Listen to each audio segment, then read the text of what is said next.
Proklamasi. Kami, bangsa Indonesia, dengan ini menyatakan kemerdekaan Indonesia. 17 Agustus 1945 disebut sebagai Hari Kemerdekaan Rakyat Indonesia. Padahal sebenarnya putra dan putri tanah air baru akan melewati 4 tahun fase paling rapuh di negeri ini, yaitu perang untuk mempertahankan kemerdekaan. Jakarta, 17 Agustus 1945, atas nama bangsa Indonesia, Soekarno, Hatta. Tibalah saatnya kita benar-benar mengambil nasib bangsa dan nasib tanah air di dalam tangan kita sendiri. Kemerdekaan Republik Indonesia bukan diperoleh dari pemberian ataupun hadiah, tetapi kita rebut melalui perjuangan di semua medan. Perang rakyat, perang gerilya, dan diplomasi di semua lini dikerahkan, dan buahnya membuat Indonesia sebagai bangsa yang merdeka. Penggalan pidato kenegaraan Presiden Joko Widodo ini memang ada benarnya. Kemerdekaan Indonesia tidak lantas terwujud setelah Bung Karno memproklamirkan kemerdekaan pada 1945. Letusan demi letusan peperangan terjadi di antero Nusantara. Simbol perlawanan rakyat Indonesia dari para penjajah, baik sisa-sisa pasukan Jepang maupun pasukan gabungan Inggris Belanda yang ingin mengambil kembali negeri yang pernah dijajahnya. 4 tahun yang diwarnai peristiwa serangan berdarah secara sporadis, pertikaian politik, dan juga intervensi internasional. Pertempuran Surabaya pecah saat umur Indonesia belum sampai 3 bulan. Pertempuran pertama ini masih tercatat sebagai pertempuran terbesar dan terberat dalam sejarah Revolusi Nasional Indonesia. Britania dan Belanda menyerang dengan keunggulan senjata, teknologi, dan juga taktik. Sementara Indonesia melawan dengan semangat juang dan persenjataan apa adanya. Meski akhirnya kalah, perjuangan 3 minggu dengan minim anggota dan persenjataan berhasil membakar semangat bangsa Indonesia.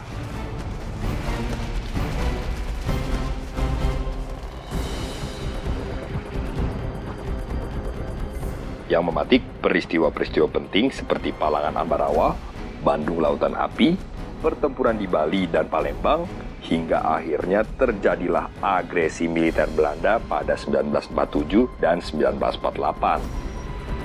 Tentara Republik Indonesia melakukan perlawanan besar-besaran.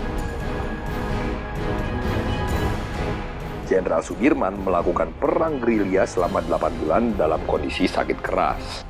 Sementara para pemimpin negara seperti Soekarno, Bung Hatta, dan Sultan Syahrir sempat diasingkan dari Jogja ke Sumatera atas perintah Belanda. Aksi Belanda ini berdampak negatif di mata internasional. Australia, India, Uni Soviet, dan Amerika Serikat juga PBB kini berada di belakang Indonesia. Karena sesungguhnya pergerakan Indonesia tak hanya dengan peluru dan darah saja, tapi berbagai upaya lewat diplomasi juga terus diletuskan. 5 perundingan dilakukan memperjuangkan kedaulatan negeri Republik Indonesia. Perjanjian Linggarjati dan Perjanjian Renville seperti buang-buang waktu, karena Belanda langsung melanggar perjanjian tersebut dengan agresi militer mereka. Semakin kuatnya cengkraman Indonesia di mata internasional membuat diplomat kita mempunyai keunggulan di Perjanjian Rumroyen dan Konferensi Inter-Indonesia. Sampai akhirnya, pada 27 Desember 1949, kedaulatan Indonesia diakui dan disahkan oleh Belanda setelah menandatangani kesepakatan hasil konferensi meja bundar. Bangsa Indonesia dan bangsa Belanda kedua-duanya akan memperoleh bahagianya. Anak cucu kita, angkatan kemudian akan berterima kasih kepada kita. Moga-moga Tuhan Yang Maha Kuasa memberkati pekerjaan kita pada konferensi meja bundar ini. Sekianlah dan terima kasih.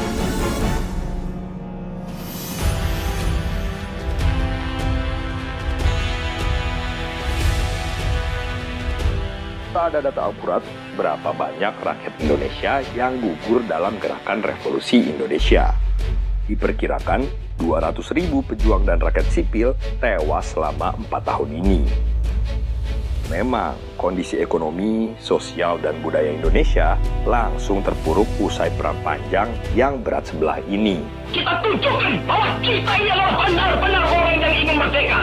Dan untuk kita, saudara-saudara, lebih baik kita hancur lebur daripada tidak merdeka. Sebelum kita tetap merdeka atau mati.